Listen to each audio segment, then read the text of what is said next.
दिनै बड'फ एबसुनि गाहाय मावख'निफ्राय नोंथांमोनखौ बयखौबो बरायबाय आरो जोंनि खौरां मेलाव बाहागो लादों जोंनि एबसुनि माखासे मावथि लोगो बिथांमोन।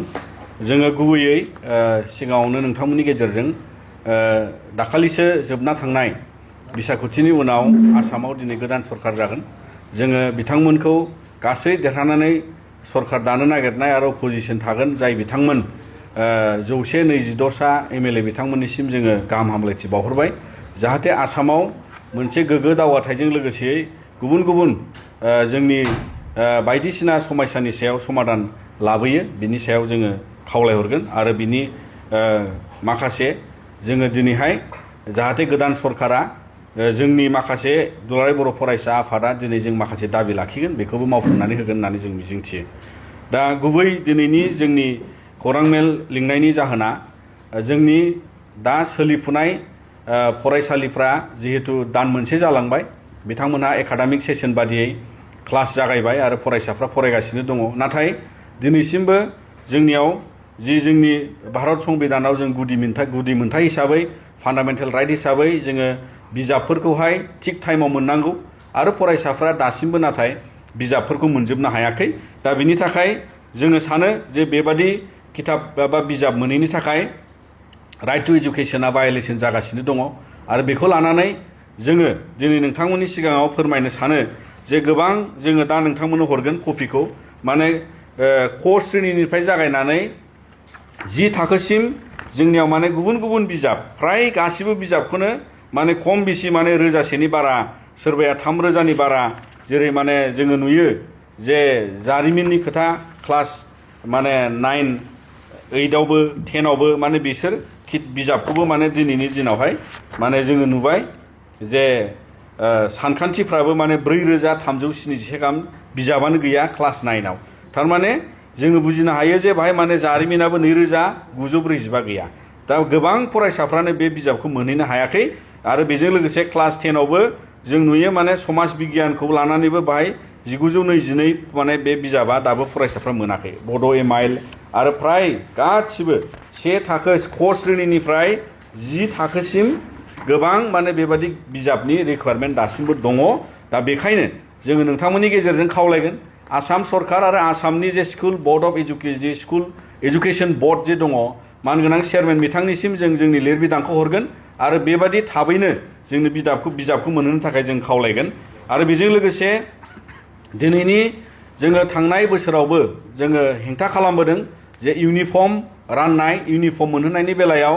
जोंनि हाई स्कुल स्टैंडार्डनि फरायसाफ्रा सेकेन्डारि स्टेजाव 11, 12आवबो दख'ना गानो। दा बेखौ लानानै गुबुनाबो सोरबा मेख्ला गानगोन ट्रेडिशनेल ड्रेस गानगोन गाव माहारिनि ड्रेस गानो। दा बेवहाय जोङो नुदों थांनाय बोसोराव माने पलिस्टारनि दख'ना बायजोनिफ्राय साप्लाइ सफैदोंमोन जों बेखौ हेंथा खालामदों आरो देग्लायबो जोङो बेबादि जाहाथे जानाङा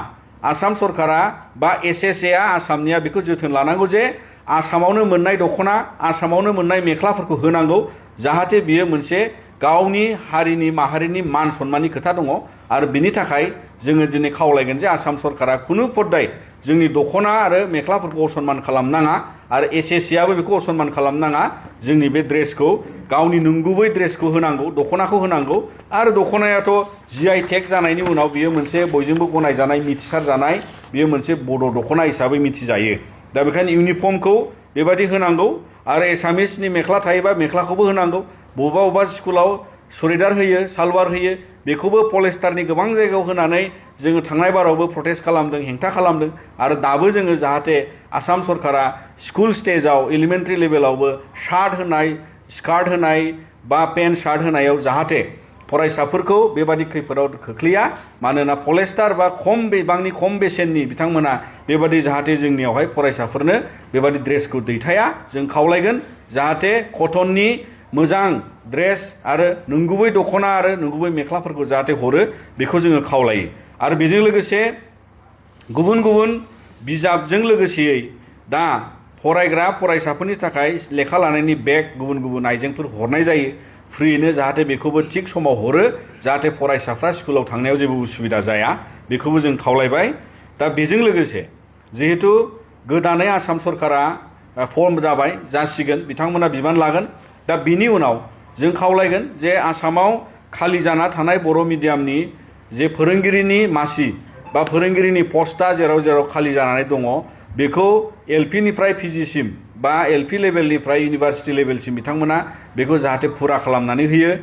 मानोना बर' मिडियामनि जे फोरोंगिरिनि आंखाल बे आसामाव गोबां खालि जानाय दङ बेखौ थाबैनो सुफुंनांगौनि थाखाय जों खावलायो। बिनि उनाव बड'लेण्ड सरकारखौबो जोङो खावलायफिनबाय जाहाथे बिथांमोना दा कड अफ कन्डाक्ट जोबनायनि उनाव थाबैनो एबा गोख्रैनो बिथांमोना जि होनो थानाय एलिमेन्टारिनि जे टिचार एपइन्टमेन्ट बाखि माने आद्रा जानानै दङ बेखौ जाहाथे बिथांमोना थाबैनो होयो मानोना दा स्कुला जागायगासिनो दं गोबां फरायसालियाव फोरोंगिरिनि आंखाल बा फोरोंगिरि सासे बा फोरोंगिरि गैयालासिनो गोबां फरायसालियावहाय बेबादि जेंनाफोर सोमजिगासिनो दं बेखायनो जों बड'लेण्ड सरकारखौ खावलायबाय जाहाथे बेखौबो माने थाबैनो सुफुंनानै होगोन आरो गोदान टिचार एपइन्टमेन्ट होगोन।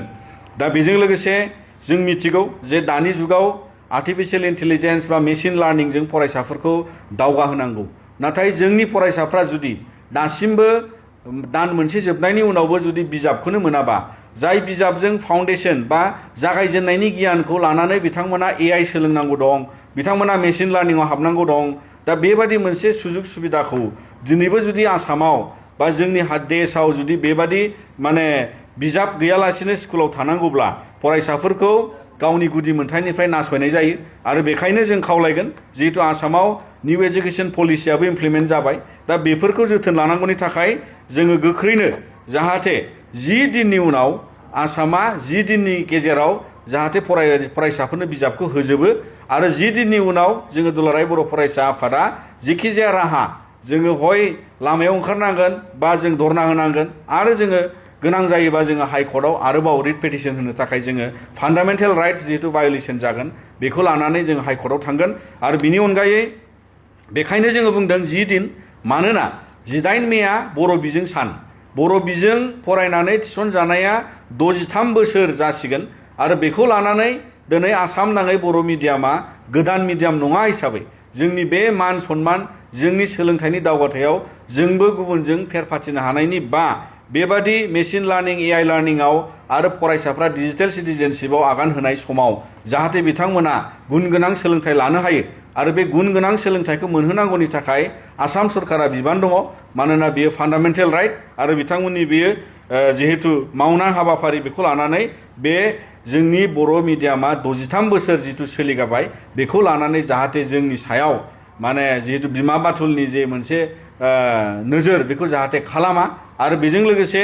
जोंखौ जाहाथे नासयनाय भाबै नाया आरो बिनि सायाव दुलाराय बर' फरायसा आफादा अरायबो जोङो सांग्राङै जुजिलांगोन आरो जाहाथे जोंनि फरायसाफ्रा आरो जोंनि गुन गोनां सोलोंथाइ लानायाव बेबादि गोलैसोनाङा बिनि सायाव जोङो दिनै नोंथांमोननि गेजेरजों आसाम सरकार आरो बिथांमोननि जाय डिपार्टमेन्टआ बेखौ सामलायनांगौ जाहाथे बिथांमोना गोख्रोङैनो जोंनि दाबिफोरखौ खोनासंगोन आरो बेखौ जाहाथे थाबैनो जोंनो सुफुंना होगोन होननानै जोङो मिजिंथिबाय आरो 10 दिननि उनाव जोङो फिन आरोबाव हिसाब लागोन जाहाथे फरायसाफ्रा मोनजोबदोंना मोनजोबाखै आरो मोनजोबाखैबा जोङो जि राहाखौ लानांगौ जों उननि समाव लालांगोन। उननि गेजेरजों जोङो दानि गोदानै जिहेतु आसाम सरकारा बिबान लासिगोन आरो जों दुलाराय बर' फरायसा आफादनिफ्राय बेखौ जों खावलायनो लुबैयो जाहाथे जोंनि जि बड'लेण्डआव बिटिआर गोरोबथा जानायनि उनाव जिफोर आद्रा थानाय खामानि जेरै बाउन्डारि बांहोनाय गामि सोसननाय लोगोसेयै संबिधानिक जे एमेन्डमेन्टनि सायाव आसाम सरकारा राहा लानांगौ पार्लामेन्टनि एमेन्डमेन्टखौ जाहाथे 125 एमेन्डमेन्टखौ बिथांमोना मावनायाव मदद खालामगोन आरो बेबादिनो गुबुन गुबुन जोंनि भेन्सार स्कुलनि जेंनाखौ समाधान खालामनायाव बड'लेण्डनि जे आयेन पास खालामनाय जिखौ लानानै 6.3नि इमप्लिमेन्टेसननि बाथ्रा दङ जाहाथे बिथांमोना गोख्रैनो बेखौ मावफुंगोन होननानै जों मिजिंथिबाय आरो बिदिनो गुबुन गुबुन जोंनि जे फसंथान गायसननाय सोलोंथाइ दावगाहोनायाव आरो गासै आसाम सरकार आरो मिरु सरकारनि